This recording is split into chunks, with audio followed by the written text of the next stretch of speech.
বন্ধুরা, আমি এখন কাঁচা আমের আমসত্ত্ব দেবো।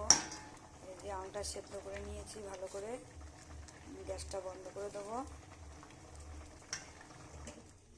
এই যে খুব সুন্দর সেদ্ধ হয়ে গিয়েছে। এখন একটু গরম জলে থাকলে আরও ভালো সেদ্ধ হয়ে যাবে। এটা পেস্ট করব। পেস্ট করে দেখো কি করি, কেমন হবে আমি ঠিক জানি না, কারণ এই প্রথমবার করব, কোনো দিন করিনি। তোমরা দেখো কেমন হয়। আমটা ওইদিকে গরম জলে থাক, এদিকে আমি লুচির ময়দাটা মেখে নিই।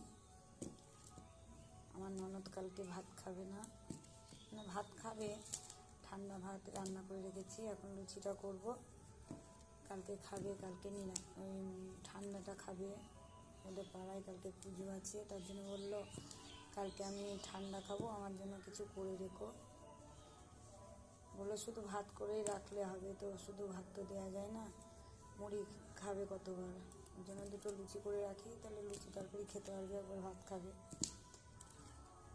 তো ওদিকে আমগুলো ঠান্ডা হোক, এদিকে আমি ময়দাটা মেখে নিই, তারপরে দেখাচ্ছি। এই যে চিনি দিয়ে কালার নিয়ে এসেছি, দেখো পাকা আমের কালার। এখন আমের পেস্টটা এর মধ্যে দিয়ে দেবো, আমের পেস্টটা। আর এই যে এদিকে থালাতে তেল মাখিয়ে রেখেছি,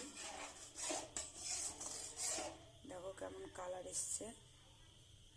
এই প্রথম করছি, ঠিক ভালো মতন জানি না কেমন হবে, একটু করার চেষ্টা করি। তো বন্ধুরা দেখো, একটু লবণ দিয়েছি আর একটু ভাজা মশলা দিয়েছি। তো এটা একটু গাঢ় হলে থালায় ঢেলে দেবো।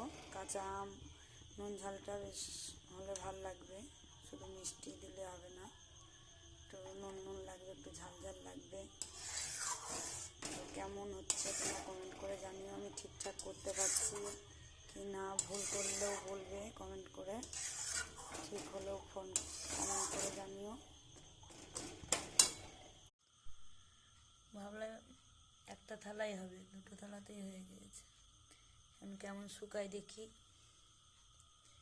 দেখো বন্ধুরা, আমার এই যে থালায় ঢালা হয়ে গেছে,